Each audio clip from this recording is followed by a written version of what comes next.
There you go. They turned out really good on YouTube, Molly. Yeah, did you like my video editing? No, I didn't watch the whole thing. I just go, oh, good, I can show it to the other members that didn't make it, and I'll review it later, but that's awesome. Yes, especially the PowerPoint part, which we zipped through. Mm-hmm.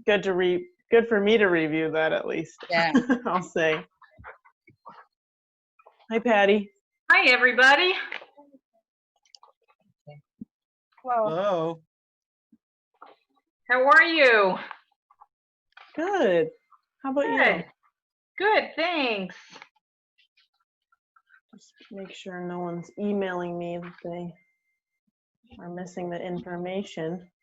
Patty, Marge actually emailed me saying she needed it, so hopefully she got it in time to join. I emailed it to her. Oh, good. Yeah. Thank you. You know what? Let me just check to see if she sent me another text.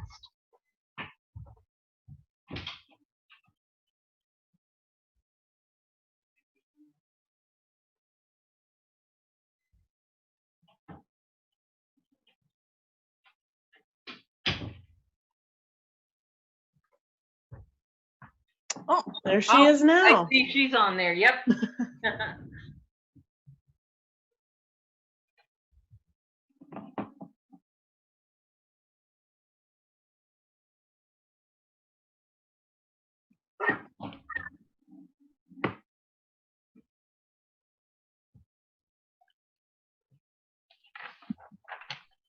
I'm seeing some names here that look familiar from when I made the call, letting people know that they had gotten the grant. Yes. Yeah, it's nice to see you in person here, Yeah. Marjory.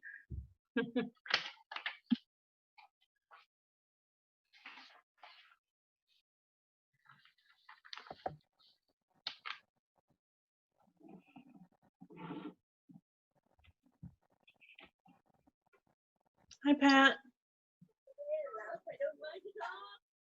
I'm still getting used to getting on here.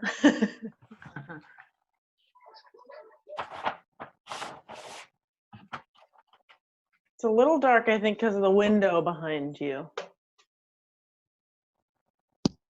Living room. Yeah. Oh, there we go. Better. Okay.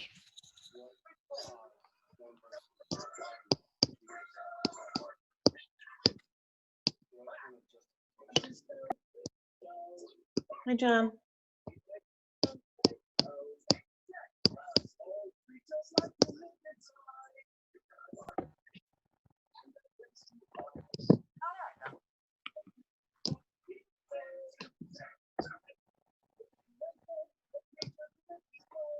Let me just... Hi. Again. and I'm going to here. just review really quick who we're might still be waiting on. I think we got most folks here.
All right, Kim and Marjorie, I'm not sure if we can wait a couple minutes if you want. There are a couple more folks who signed up who aren't here yet, but I know you have a lot you want to cover, so Sure. you.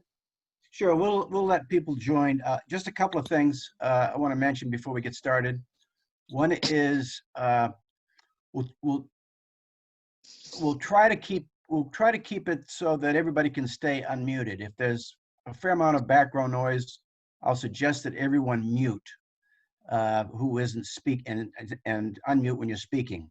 An easy way to unmute and to mute is your space bar. So you don't have to hunt for that little mute button.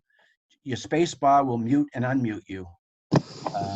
And so that's a nice little tip that makes it a little easier when you're trying to find that button. I know it's easier for me. This is, oh, we've got one more joining us. This is basically a conversation. I'm Kim Capen. I'm the Region Director for New England, and my partner in crime is Marjory. She is the she's your region director out of Minnesota. So I want to welcome you all here. This is, as I started to say, is going to be a very much interactive. No one of us has all the answers. This is probably the hottest topic among cooperatives everywhere. Avoiding burnout, I call it like stop the merry-go-round, I want to get off, or stop the world, I want to get off. The fact is that we get going on this ride, and we find ourselves after a while going round and round and accomplish not a whole lot. So it's basically this. Board burnout is a symptom of a problem, and I'm always conscious of looking for the root problem, not necessarily tackling the symptom, because you can tackle symptoms all day. If you don't tackle the problem, you're always going to have it. But we'll sort of during this conversation. So one of the things that's going to happen is as there's for those folks who are not on video, if you have video capability, I would ask you to put up your video. If you don't want to, that's okay as well. But if you don't have video, there's a chat button that you can use, and Molly's going to sort of moderate the chat button for us. And if you've got something you want to contribute, raise your hand. If I don't see it, Molly will. She's going to be looking out for that. And as I said earlier, I'm of the gender that doesn't multitask. So two things at once. I can't watch your hand and sort of pay attention to what I want to talk about. So in any case, I'm looking forward to this. This is the first time Marjorie and I have worked together. This is the first time on something like this. It's the first time I've actually addressed a group other than my own, in my own cooperative and working with boards, with our board. So I'm kind of excited about it because it is the hottest and it is something that, you know, I always claimed I was going to write a book about it one day, because there's so many nuances. It's such a difficult thing to do, and it takes a multi-pronged effort to accomplish what we want to accomplish. So, and again, it's never ending. You don't solve this problem and it goes away. If you stop solving it, it will go. It will stay. It'll get worse. So in any case, enough said. Let's we've got a good group here, so I'm kind of excited about some exchange here. I know we've talked about that expression of stop the merry-go-round. Sometimes it feels like we're on one. It seems like the problems that we solve a problem and it's good for 6 months and it comes back again. So we want to talk about how we can prevent that from happening. We want to look at. Let me just get my thing up here so I can better understand what I've highlighted. Okay, so the point is there light at the end of the tunnel? And there is, except for we've got a long ride in this tunnel before we get to the light. Now, I read some of the surveys that were sent back, and I was encouraged that there's some folks that are putting in a yeoman's work, putting in a great effort to do their best to create what it's going to take to create an environment that it's going to take to get more volunteers, or to stop, or to, I should say, to get help so that there isn't board burnout. What we don't want to be is the perennial candidate for a board office, because nobody else wants that job because it's just too taxing. They watch you get burnt out and they're saying, I don't want any part of that. So it's a never-ending cycle. So Marjorie's going to take us on a little journey, and this is where you come in. We're going to talk a little bit about what you feel are the causes of burnout in your community. So Marge, take it away. Yeah, so want to hear from you guys, whether it be personal experience or things in your community, or even previous boards that you've been on. What are some causes of board burnout?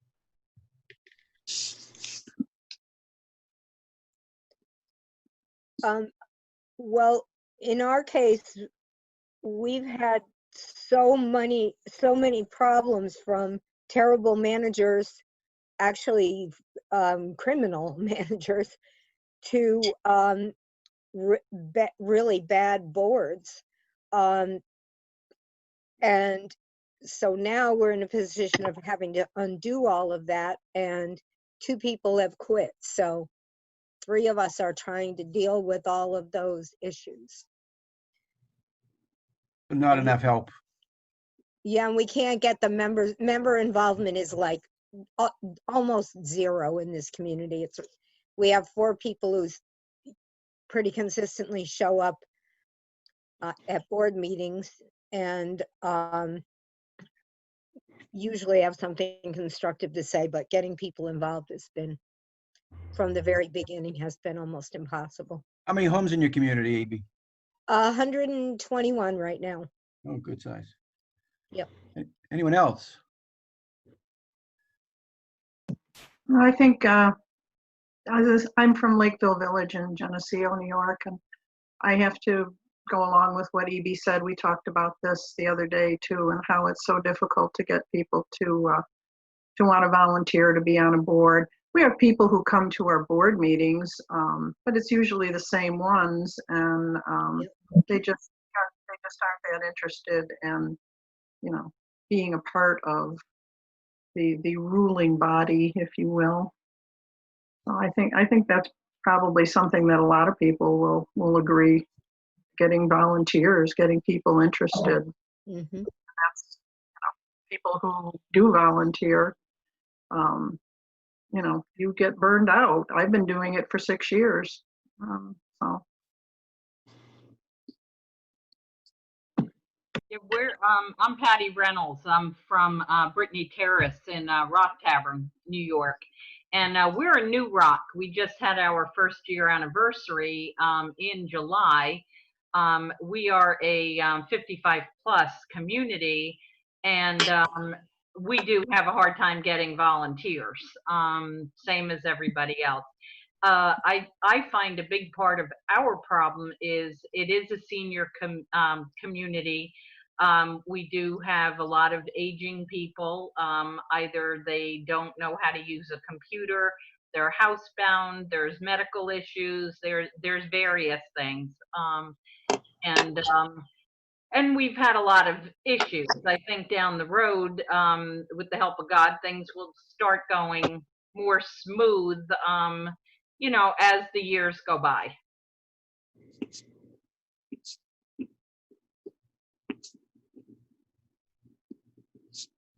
Anyone else? Well, I would say that one reason is friction among members. There is always friction among members. And then there are those who are quick to find fault with the board. Oh, yes. And very quick to complain about what the board is doing. But offer no solutions and no help. Yep. They're eager Absolutely. to complain. They're eager to complain, but not to help. Yeah. Mhm. And I have to add to that one thing that with our board, I have to say the board members all agree. Members may not, but they'll understand where we're coming from. And so the board members get along. I'm a strong proponent of telling people, please don't bring a complaint without offering a solution. Mhm. Good idea. Yep, that to me is part of good leadership. Or willing to hear a solution. Exactly. Yes. Absolutely. Yes. Yeah.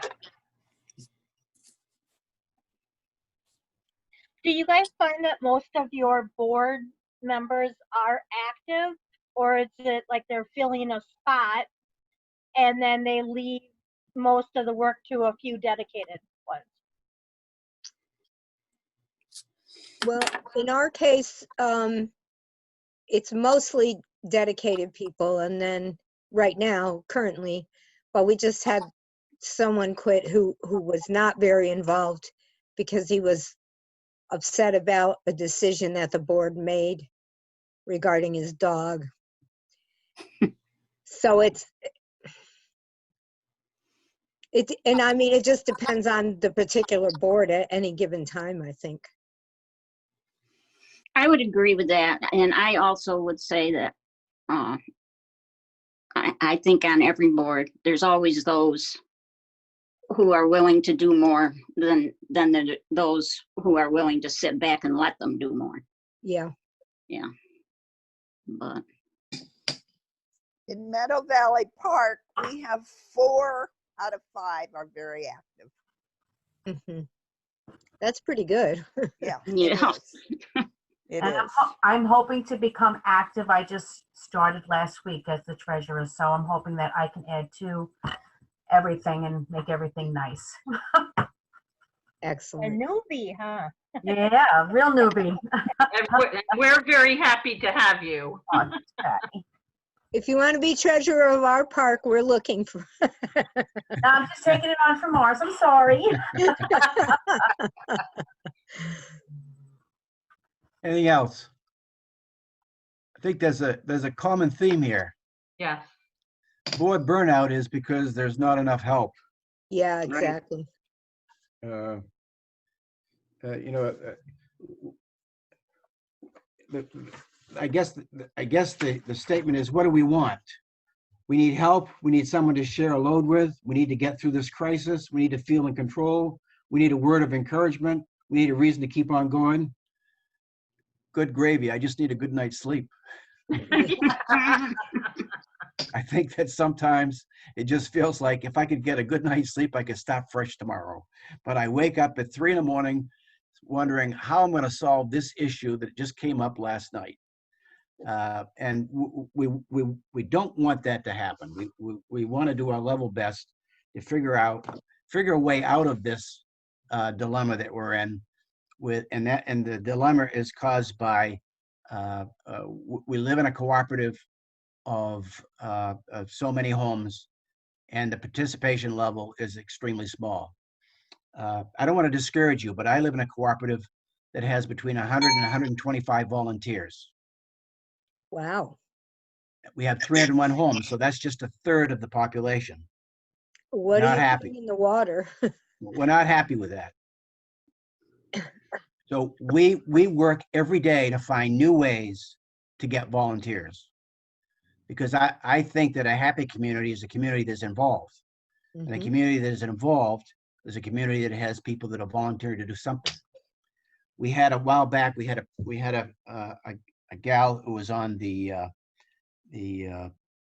decorating committee, and I live in an over 55 community as well, and we had a lot of elderly residents, mainly women, who couldn't do much because they were in their 80s and 90s. And she started a committee called the Fluffers Committee. and she'd get these gals together a couple times a year to fluff up the decorations and sort them, and they could do it seated in their wheelchair or at a table, and get it organized, just so that they could be involved some way. Nice. And that meant so much to them. But the bottom line is that we're not happy unless everybody's doing something. Now, is that ever going to happen? Not in your lifetime of mine. Mine's not very long, so maybe it will shortly after, but I don't think so. So I don't think that our goal, I shouldn't say our goal. Our goal is to get enough volunteers so it's easy for the community to be managed, and it's much easier in getting people to volunteer for the board, because it's not because it's a cushy job, but because it's a job that needs to be done, and I'm available to do it, and I'll still be able to sleep at night. It doesn't look like it's that difficult. It is hard work, but you know, it can be a labor of love as opposed to laboring to love. So in any case, it's one of those things where we've talked about what are the common causes of board burnout, and it basically comes down to one thing. We've all sort of nailed it with it. It's all about not having enough help, not being able to get people to sign up to be on the board, having board members who don't want to participate. They just, they got convinced to be on the board. They're either there because somebody convinced them that we needed to have 7 people on the board, and they were the next warm body, or they thought that it would bring them some prestige. I don't know, but neither here nor there. We want to set up board meetings that everyone has a role in that board. Whether you're an officer or a director at large, you have a role, and you're there to participate, and you're there because you want to participate. But we've got to get to the point, to that point of getting people before we can get people to be on the board and participate on the board. The greatest pipeline for board members are committees. And so, how many folks have at least 8 committees in their community? Anyone have 8? We don't have any now because of COVID and because we're recovering from a management crisis. Yeah, well, we have I mentioned we have 100 to 125 volunteers. Most of those volunteers have nothing to volunteer for right now, but they're still on the books. But how many have at least 5 committees? Kim, I was going to say we probably do have 8. I'd have to look at our list. Yep. To be honest with you, the board has not been proactive in getting the committees together to assign various things for them to get involved in. Sure. That is something that we need to do. And we do intend to try to get a hold of the chairperson for each and every committee to ask them to kind of take the bull by the horns and try not to have to wait for a board member. And I think that may help. Of course, the pandemic has, affected everybody. Yeah, but no question about it. But that's definitely something. We do have names on a committee roster, but we do have to work harder on that. Yep. The most important thing you can do for a committee is to empower them, give them a mission statement, and then empower them to fulfill that mission statement and report to the board, as opposed to have the board report to them on what they'd like to see. I'm curious as to what you say you have, you wanted to know who had 8 committees. What kind of committees do you have? Oh, we're going to talk about that. We're Okay. going to talk about that. We're going to explore that in just a minute, as a matter of fact. One of the things I do want to talk about a little bit first is that we can have 10 committees, but if we don't have any volunteers, Yeah. it makes no sense to have any committees. Okay, so what comes first? Well, this isn't a chicken and egg thing. You got to have volunteers, and then you can have committees. And so the first step is to it's actually a two-pronged. I mean, they're synergy. They're in synergy. Volunteers and committees. What happens is somebody sees a need, and they might be recruited to start a committee. You can have a committee for almost anything. There are two kinds of committees: standing committee and ad hoc committee. Standing committee is something you need going on year round. Your membership committee needs to be going on year round. An ad hoc committee could be somebody who's just it's a temporary committee that's needed to solve a problem or get something done that's going to go away after it's completed. But what we want to talk about a little bit now is incentivizing people to volunteer.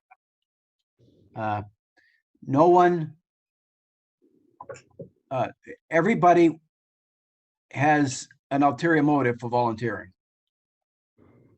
Everybody does. It's always, what's in it for me? So there has to be an incentive.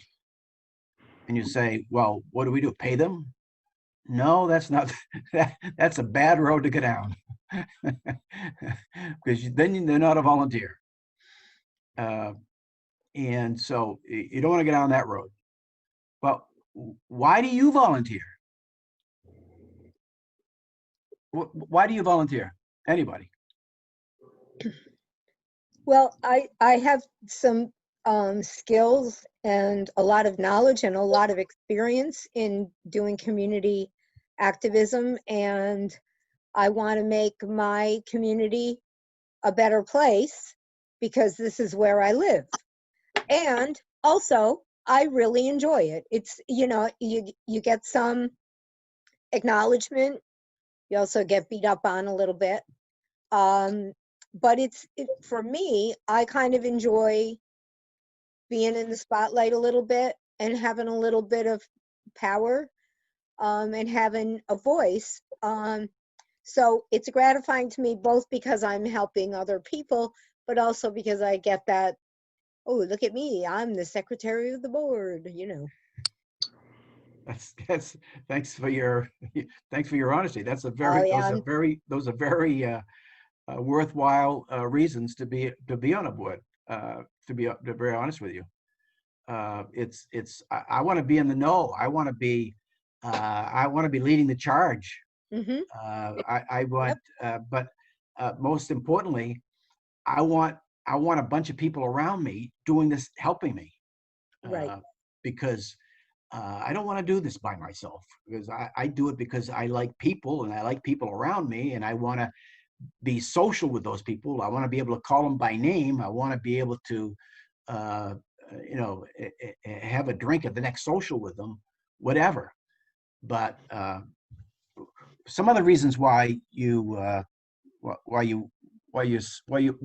serve. Anyone else? Before we move along, for the most part, we volunteer because we want to make a difference. We volunteer because we think we can make a difference. We volunteer because we love the recognition. Everybody volunteers because of recognition. Or I should say, people volunteer for many reasons. Most people stay volunteers because they get recognized for it. They get recognized by their peers. They get recognized by a board. They get recognized it's sort of a feeling of self-worth. So that's the point is that we want people to volunteer. Our mission is to create an atmosphere for people to volunteer. we need to incentivize people to volunteer. And incentivize means creating, in this particular case, when it relates to volunteers, is creating an atmosphere where people feel welcome to volunteer. We have volunteers that don't particularly care for me, and I don't particularly care for them. But they'll never know that I don't care for them. Mhm. I do know that they don't care for me. There aren't many that I feel that way. The fact of the matter is that they're performing a service for our community, and I expect them to continue to perform that service. I will never discourage anyone unless they are performing a disservice to the community. So if they're making a positive impact on the community, I love them, even though they make it difficult. So that's part of being a board member. That's part of creating an atmosphere where people feel like their volunteer, their efforts, their contribution is important, and no matter how small it is. So we'll talk a little bit more later about creating that atmosphere. Right now, I'd like to move along because we're gonna be short on time, and I know that this is supposed to be an hour seminar, and if it goes over an hour, you're welcome to leave if you've got other places to go, but you're also welcome to stay because I think this is an important topic, and I'll stay with you as long as we need to. So I want to start off with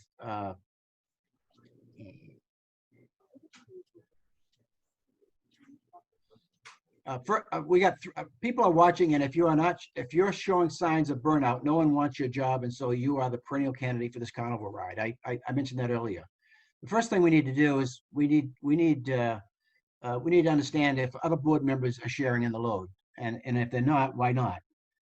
Do they all have when you start a year with board members, are we divvying up responsibilities? Does everybody have something that they are solely responsible for, whether it's a committee chair or whatever? And that's extremely important because it's important to indoctrinate board members when they become a board member that they have some responsibilities along with that designation.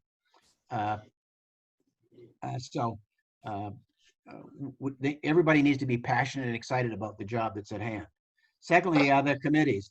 Do they have responsibilities and do they perform them well? Do you have volunteers and assignments and assigned tasks to do? Are all the bases covered as it relates to managing and maintaining your community? Thirdly, do you have a program that is intentional at turning members, especially new members, into volunteers for your community? Important thing. When you have new people coming into your community, have you set the expectation with them at your membership meeting? I used to be on the membership committee along with all my other responsibilities. And one of the things I wanted to be on that committee because I wanted to set the stage for new people coming into my community. I'm pretty passionate about people volunteering. And we don't have a rule in my community that says you have to volunteer a certain number of hours as part of your responsibilities. But I tell people, we have a lovely community here. You can ride down the street and talk to anybody. I challenge you, and they'll say nothing but great things about our community.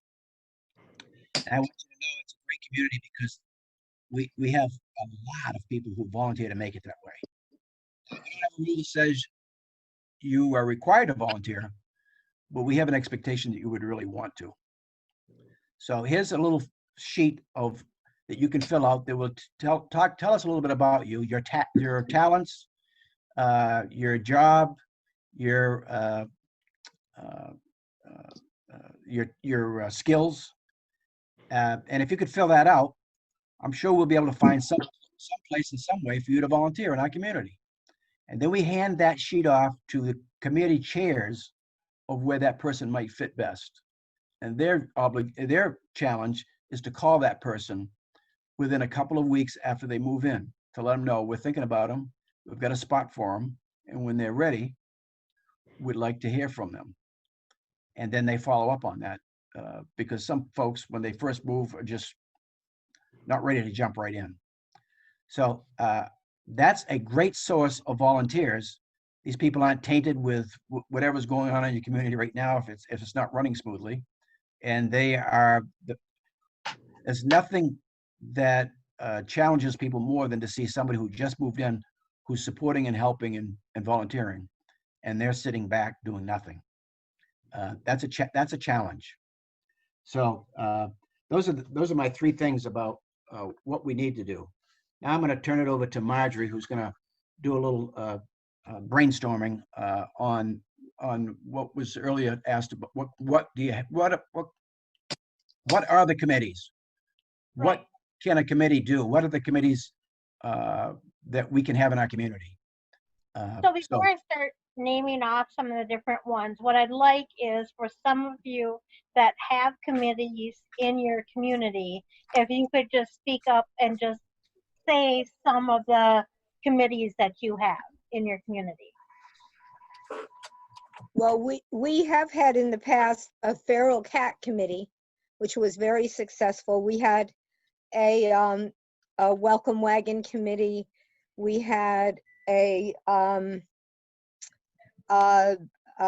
rules and bylaws committee initially. We had a beautification committee. All of those went down the tubes. And every time I've tried to start one, I announced two committees. One was the community garden, and one was the feral cat committee, because one of our members moved away and one of them died. And I sat in that room and for like 2 hours and nobody showed up at all. And I distributed 2 questionnaires, one for the kids committee and one as a general interest survey to find out what kinds of things people wanted to do. And I got not one survey back from anybody, not one. So right now we have no committees, and we obviously need committees. So that's been my experience. Like 3 people doing everything. Anyone That can else? be very discouraging, but I think the key though is you know, if you have somebody that comes to you like a problem, like, you know, I think our community should have a dog park, for example, and you could say, you know what, why don't you start a committee, talk to some of the other dog owners, you know, to see what the interest is, get together, come up with stuff and report back to us. And that's maybe one way. And then as maybe people start seeing people are doing something, say, hey, oh, they got that. Well, I'd like to see. So that might be an idea too, of as they come to you with a question, a problem, or whatever, to say, well, you know, hey, there's lots of dogs in our park here. Couldn't we have a spot where we could, you know, get together with our dogs? And, you know, well, hey, that's a good idea. Why don't you find the interest? Are other people interested in that? And then that might be a way of getting people involved too. Just an example. So don't get discouraged. And we have several committees here in Venture Lake. We have operations. We have a social committee. We have a hospitality committee. We have a grant committee that is kind of broken up at this point, but kind of comes together when there's a grant to work on. We have a rules and regs and bylaws committee. And again, right now that's not functioning, but it's there and there are people that are listed on it. We also had a financial committee, and that is no longer in effect, but those are the ones that we had. So we have about 6 or 7 that were set up. Our operations committee, our hospitality committee, and our social committee are very active in the community. Good. Other committees? We have a social committee that's our most active. Up until this year, we've always had a yard sale. And they take care of the yard sale, and we use that money for unexpected things that come up. And then we do have a maintenance committee. We have 4 different people that all do the mowing in the park and all that kind of stuff.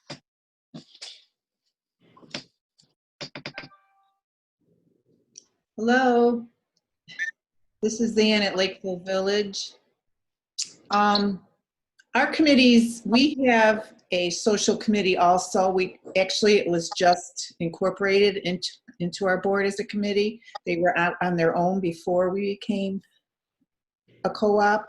We have a financial committee that meets when needed, and usually every month or two they need to meet, and so they do, and it's headed by our treasurer.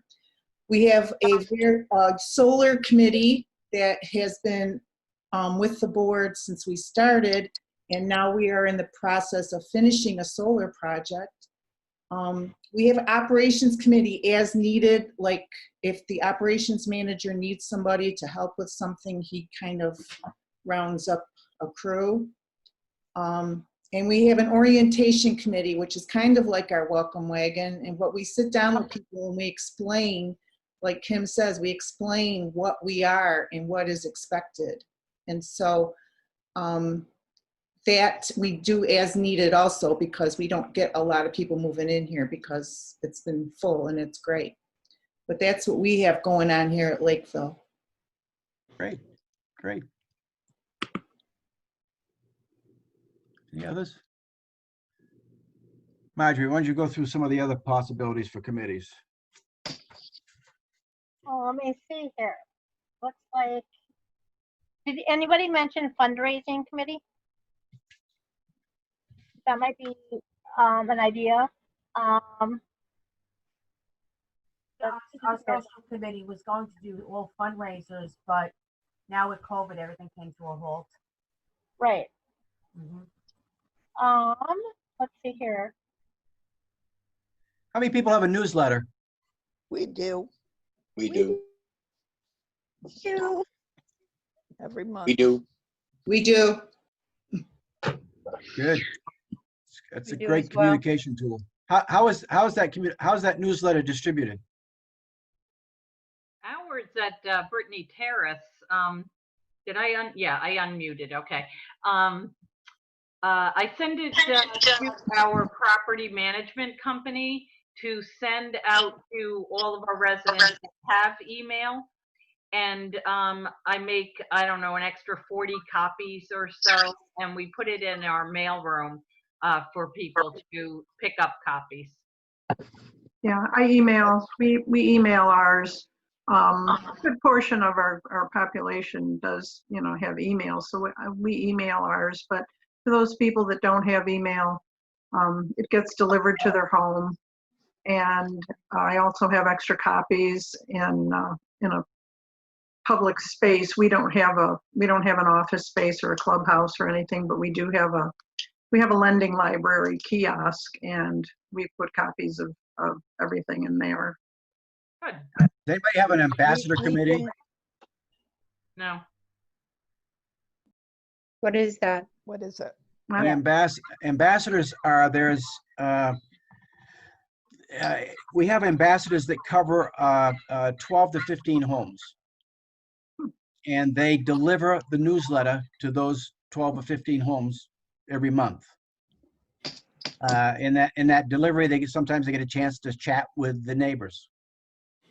The people who volunteer to be an ambassador are the people that are most outgoing, and it could be because they're nosy, it could be just because they like to interact with their neighbors. And so here's an opportunity to knock on a door, hand somebody a newsletter, ask them how things are going, and get some feedback for the committee chair.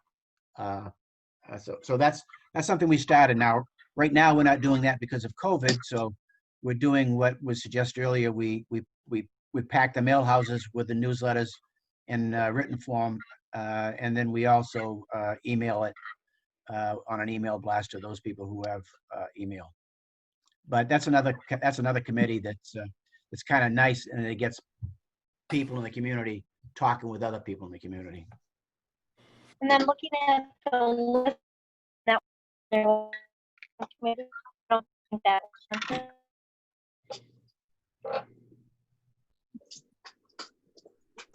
This I is think we Pat. lost you there. Sorry. This is Pat from Hornell. Now, we had a newsletter, and the one that was doing it had to back off of that because she has a very ill mother. But my question is, who does your newsletter? Do you have a committee to do the newsletter, or one single person? It's a committee. It's a Okay. committee, and there's an editor. There's a story writer. There our articles are sent in by the board president and the operations director. If there are folks in the community who provide some services, like somebody likes to somebody is gifted in the Department of Sewing and Mending, and so they advertise that they have that they'll provide for anybody at a cost or whatever. And so it's our news, and it advertises all of our social events.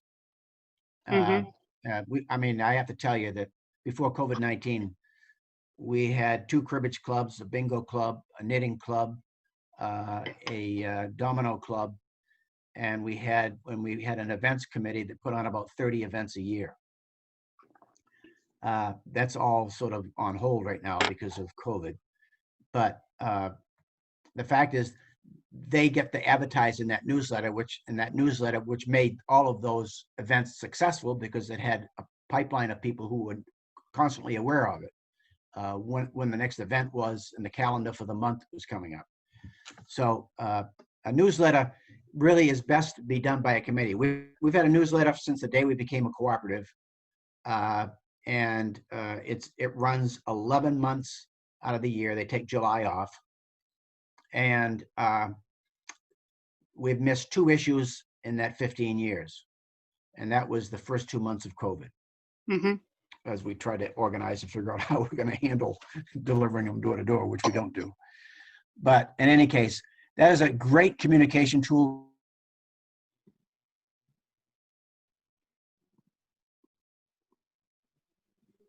Uh-oh. I think Tim's frozen. The most important thing you can do in your community is to have great communication and transparency. So I want to move this along pretty quick because we're running out of time, and I want to get, for those folks that have to leave, I'd like to get as much of this done as possible, but I want to get to the point where we've talked about the causes of burnout. We've talked about some of the things that we need to prevent board burnout. We've talked about some of the things that burnout causes in our community. In terms of we're the perennial candidates for the board because no one wants our job. But I want to talk about, how do we stop this merry-go-round? How do we stop? Sometimes we think that if we stop, the whole world's going to stop. The fact of the matter is that if you really want to get out of this, you really want to stop the merry-go-round and take stock of where you are and where you're going, you got to just pause, put everything on pause, and develop a plan that says, these are our problems. What's our way out of these problems? Our problems are exacerbated because we don't have people who are supporting us in volunteering and supporting us in encouragement. So how do we change that? We have to change the dynamic. We have to change the atmosphere in our community. And so we want to talk about, we have to build a plan to do that.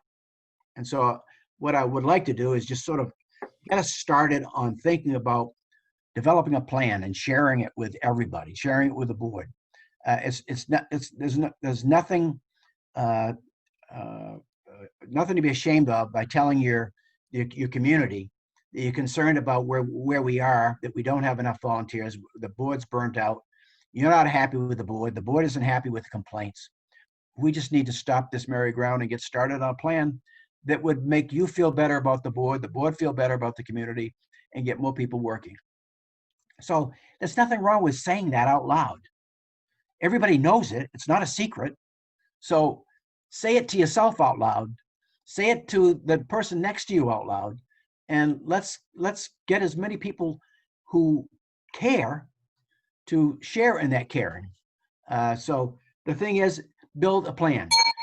And the most important thing any board can do for their community is to make sure that everything that happens is communicated with total 100% transparency. I started many years ago a coffee house. It is the Saturday before the board meeting, and everybody's invited, and we talk about what the board's going to talk about. We don't allow people to talk at the board meeting because that's a board meeting, not a membership meeting. But we talk about everything that's going to be on there and get everybody's feedback. And then I open it up and say, all right, there are rumors out there. I know there always is. What's the latest rumor? You know, you came here to either confirm or dispel the rumor. So let's do it right here in the open. If it's about me, I got tough skin. So you got to be open and transparent, and you got to communicate. Those are the, if I can't impress upon you anything, if I can only impress two things on you, be transparent, communicate. No secrets. Everybody knows what's going on unless it happens to be. There are no secrets. So how do we communicate? There's a gal in Massachusetts, Kathy Z. You've probably seen her, talked to her, or heard from her, or met with her when you were at RLI, if you've been there. And Kathy Z has a saying, walking, knocking, and talking. She's asking people. She's walking through the neighborhood. She's knocking on doors and saying, "I need your help."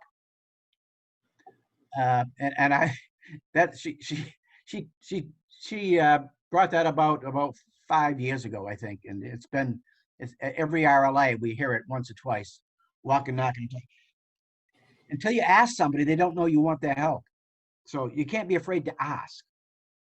So you have email blast, you have newsletters, you have mailhouse notices. We have ambassadors. You've got to create an atmosphere that fosters goodwill. You've got to be positive, no matter what. It's difficult to get hammered at every turn, but the fact of the matter is, you got to put a positive spin on everything. What are you communicating? You got to communicate that you're planning on building a plan. You're planning on a plan because you want people to enjoy living in this community. What are your gripes? What are your concerns? What can we do to be better off than we are right now? And sooner or later, we're going to ask for your help making it a better place. Okay. You might only have 5 volunteers in your community.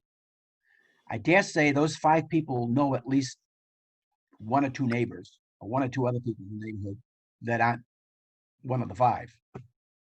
So that's your first source of when they're in conversations. No high pressure thing. Just, yeah, I've heard this complaint too. We really could use a lot more help. Maybe you could be on a committee with me and we could solve that problem. You've got to engage at every level at any given time. You always got to remember, you got to find a positive way to start a plan. You need to build a plan, and your plan isn't going to be the same as my plan, not the same as your next door neighbor's plan. It's going to be a plan for your community.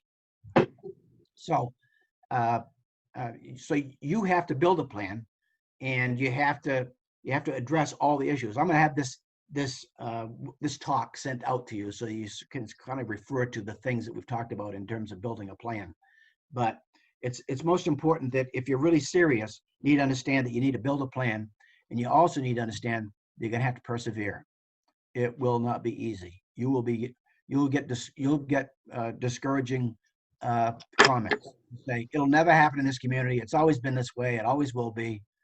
I recall a while back when I first became president that we had someone who was denied something, and I was proposing that we have a rule change that allowed this something to happen.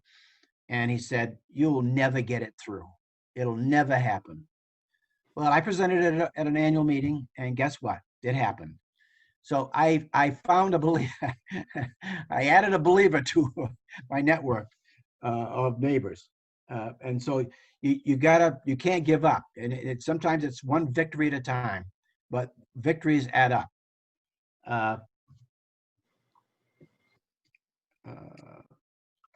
Okay, let's see. Your membership committee, I've spoke to earlier, a good source. What we do is and I mentioned this, we have everybody fill out I call it the task sheet. What are you good at? What do you love to do? What are your talents? And then And actually, sorry, Kim, I think Patty was asking for that form, if that could be sent potentially to the participants. Yeah, So- I'll send you that form, and you can Great. pass it to everyone. It's basically just a sheet that says, what are your skills? What are your and believe me, that works if you present it properly. Mm. And you have committees. You don't ask somebody to do something if you don't have a place for them to do it, because it doesn't work. So if you only have 3 committees, then try to funnel those people into those 3 committees. But in some cases, if you've got a real go-getter in terms of a new person in the community, you can say, we don't have that committee, but you know what? We'd love to have you start one. And we'll do our best to feed that committee. As a matter of fact, a couple of us on the board will actually join that committee until you get it started. You just got to be active, proactive. You got to think outside the box, I guess, as the old saying goes. And you're going to work that plan. You're going to work that plan, and you're going to adjust the plan. It's not going to be a perfect plan to start with. As time goes on, you're going to find that you have to adjust it. It's a work in progress. We've heard that term many times, but it actually is. The plan to get volunteers is a work in progress. We do things different all the time that focuses on another area to find another way to get people to join in. And you might want us to just start a focus group with all the naysayers in the community. We're going to start a focus group. What do you think we could do to make things better here? What are the things that are bugging you? What are the things that we can improve upon? What committee can we start that would help this situation? You can't, and you don't want to set an expectation you're going to fix things overnight, because you're not. It's going to take some time. But the final point I'm going to make is people care when they have a stake in what is happening. If they feel like they have a stake in what's happening, they'll start caring. In the community that I live in, when a home goes, we're an over 55 community, so there's probably over 55 community, about 10% of the homes turn over every year. So in our case, that's between 30 and 35 homes every year turnover. So we constantly have a possibility of a new member volunteering. Where was I going with this?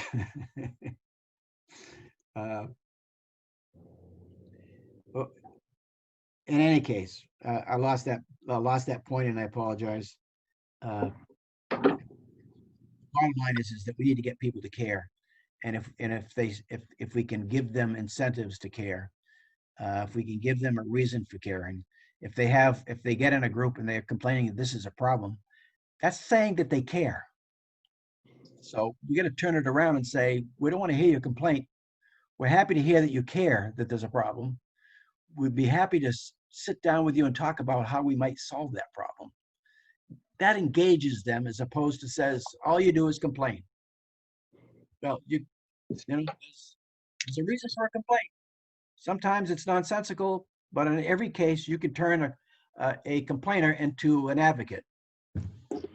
So it's really, if there's one thing I can leave you with, it's, if you don't like what's happening now, change the atmosphere.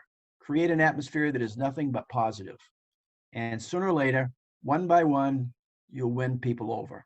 So anyway, any questions? Any thoughts? Has this been helpful at all? This has been very helpful. To give you a chance to at least think about Yes, absolutely. some possibilities. You gave me some ideas. Yes. Yep. It's definitely been a challenge during COVID, but I'd like to get some things set up here so that when COVID's over, we're ready to rock and roll. but This is a great time to it start has been building a really plan. hard. You're right. This is a great time to start building a Yep. plan because things have slowed down. They're not coming at you at in a train wreck pace. So it's time to slow down, take stock of where you are, and build a plan. And by all means, communicate that plan. Communicate what the situation is, and get people on board. Because the train started. We'd like you to come on this ride with us. It's been a pleasure speaking with you, listening to you. I've got this is a big issue. Together we're not going to solve it today, but together we might solve it for a lot of other communities in the years to come. So I'd love to hear back and give with feedback, and I'd love to hear of anyone who would like me to expand further on things that we're doing, or give me ideas on because I'll get just as much from you collectively as you'll get from me. I learn something new. If I don't learn something new every day or every year about managing my community, I'm not doing very well. I have a very active board. Sometimes I think too active. I have trouble keeping pace with them, but they are a challenge, and I like that they are a challenge because they challenge me every step of the way. And if I'm not on target, they certainly let me know. And you got to be that way. You got to, I always tell people, and I get a lot of flack from people around the community, around the cooperative community about this, but I always tell people, if you want to serve on the board, you need to understand you have now become a second-class citizen because you put yourself second. You put everybody else first. Sometimes it feels like you don't like it. The fact of the matter is, it's pretty much you're a servant to the community, and you need to understand that. Now you're leading it as the servant, but the fact of the matter is that, there are pine trees coming down all around my house, but not my house, because I'm on the board, and there's no one going to say, he's on the board, he gets his trees first. It's not fair because my trees are just rough, in some cases worse. But guess what? I needed to put a carport up. I paid to have 3 trees taken down because no one was going to say that. I consider it a privilege that no one can say that.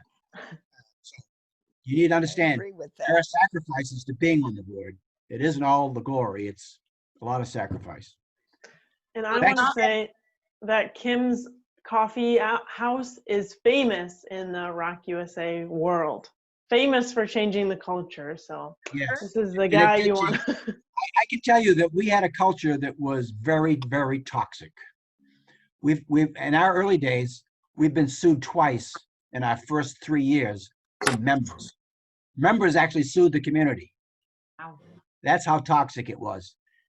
Today, I proudly say, anybody drives into our community, you stop and ask anybody how they like living here, and you'll get nothing but praises. There's a waiting list of people. Oh, that's what I was going to say earlier. We sell about 30 homes a year, 35 homes a year, and there's a waiting list for those homes. The average sale price in this community is 30% greater than any other community around us, because people will pay more to live here. That's a benefit to having a great community. That your value, that's an incentive for somebody to volunteer. The value of your home is going to go up because of the community that you have. So anyway, I could talk all day about this. I know I've run over a little bit of time, but I'm happy to stay on with any questions. And thanks for being a great community and audience. We'd also like to invite all of you guys the first Saturday of every month, starting September 5th. For the East Coast, it will be at 12 noon, so we could make it compatible throughout the states here for those people that are over on the West Coast. And yeah, so our first one's gonna be on September 5th, and we'll just kind of, people can come with a current problem, and we'll try to solve it, give solutions. As Gary used to say with ROC, is the experts are in the room. You know, maybe you went through something with infrastructure and you guys had to do something completely new, and you talk about it and someone goes, you know what, when I was at RLI, I remember meeting with this person who did this. You know, boy, if I could reconnect and just ask them rather than recreating the wheel, maybe that would work for us. So we're going to do September 5th. So if you want to keep that in mind, and hopefully you guys can join us. And how do Yeah, folks join I would that? just say that, Molly, thanks Marjorie for saying that. Molly, if you could send me everyone's email address, I'd be happy to see that they get an invite. That's a month. That's the first Saturday of every month, and it's a great opportunity to network with other ROC leaders around the country. And it's going to be 12 noon your time. But it's a great opportunity to share and to get some advice on different things that you're dealing with. So we're inviting everybody that if you've gone to any of the RLI sessions, you're already going to get an invite. If you've gone to this year's RLI sessions, or if you're a board president, you'll get an invite. But if we have your email addresses, we'll make sure that this group is additionally invited if they're not on the list. And share that with the rest of your board members or other members in the community. They don't have to be on the board. Another member in your community that maybe has interest in some of the different things that would maybe like to, it's for everybody.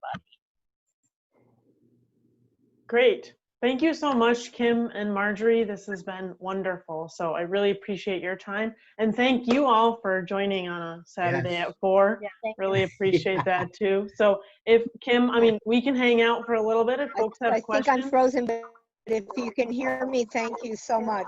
We can hear you, EB. Thank you, Molly. Yes. Thank you, Kim. Thank you. Thank you. Everybody. Yeah, thank Bye. you for doing this. Great. Thank you so much. I'm gonna say good evening and take off, but thank you. Sounds Yes, good. you're welcome. Thanks for coming. Thanks to everybody for making a positive influence in your Yes. communities. Yeah, it was great to see this group. Yes. Any Yeah. questions from folks? Or are people just dropping? I can't tell if you're waiting to ask a question or if you're just No. trickling off. Okay. I'm gonna hang in till the last person leaves, so if Dennis, you've I got a have question. Were Oh, you I in heard it out. Sacramento, Dennis? Yes. And then you were also in this picture up here, weren't you? Since you go to Kentucky, since you go Yep. to, you have that red shirt, don't you? Yeah. Right over in the corner. I've been doing this for 9 years. Yep. And I enjoy every minute of it. So and we're coming up for refinance. So I went through it all when we bought the park, and we have a lot of new board members. And our biggest thing is I think is getting the new people and even the old people. They have the co-op and our members, or our I guess our community resident owned. I think we're losing sight of that they just say, the board will handle it. You know, and getting people to come in is, we had social committees that kind of flopped. We had a grounds committee, that same thing. Our latest one was the new home, and we had a pretty good turnout. There was about 8 people that joined the purchase to buy a new home that we're working on getting set up to sell. So it just, I guess, like you said, it's for us is to some of the new members or some of the new people now. We've had a big turnover of homes the last couple of years, but then people they love it. They tell us how great it is, and we describe how the co-op works, but then we kind of leave them fall to the wayside. So I got a lot of good ideas here, and I know Beth and Adam, and I don't know who else was with it on today, but we're definitely need to really talk about how we can get. I mean, we were doing our newsletter monthly, and then the board was doing it, and we didn't have the time. So now we do it quarterly, but now maybe we need to just do it. We print everything ourselves. We do the whole thing and deliver it to the houses, put it in little mailers. With the COVID thing, obviously we had a little glitch, but we still made it through. So I think that we're going to have to implement some more ideas. And now with the new home, we had a meeting last month, our board meeting, and we had a good turnout about refinancing. So I think we're making progress. Good, good. Good to hear. Well, I'm going to sign off, but thank you all. Hey, A Patty. lot of Thanks, good Patty. ideas. Take care. Looking forward to your emails. Yes, Thank you. Yep, thank you. And thank you, Marjory, for making the personal phone call when we got the $2,000 grant. It was much appreciated. Thank you for allowing me to do that.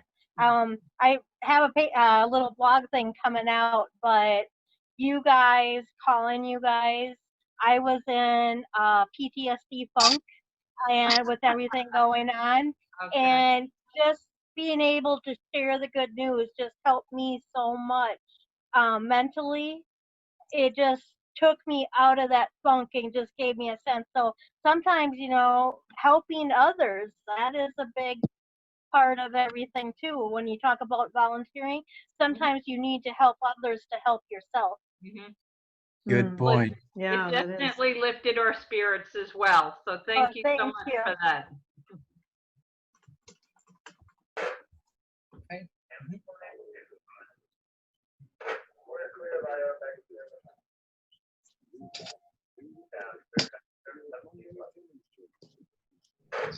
Anyone else? Leo, do you have anything?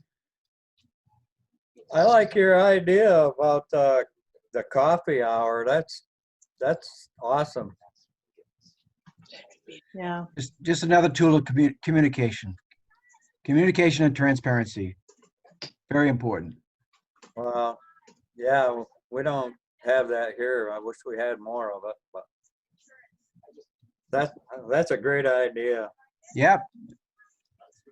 If you need any more, any ideas about how to implement it, just let me know. Yeah. Yeah, Kim, maybe we can do a second one about like culture change or something. I think a lot of folks I work with could use, to varying degrees, I think. Yeah. Something like that. That'd be nice. Yeah. Yeah. I'm sorry I was late. I lost all my codes to get into the meetings. So Yeah, we'll send off the have to send them off Lee, we're gonna send off the the script of what we talked about. So yep, you'll have that as a backup. You have to send all the codes back to him, Alex. I can do that, Leo. No worries. In fact, I should have done that with the reminder. I just forgot. I just reminded folks, but I didn't. Also, Leo, looks like Molly had recorded this. Yes. Yes. Well, So at some point you could probably go through and watch it. That's true. I had them all true. saved, but they're all Yeah. gone. It gets hard to juggle when you got a lot. Right. Yes. So. Thank you. Yep. All right. Thanks for coming. I'll see you next meeting.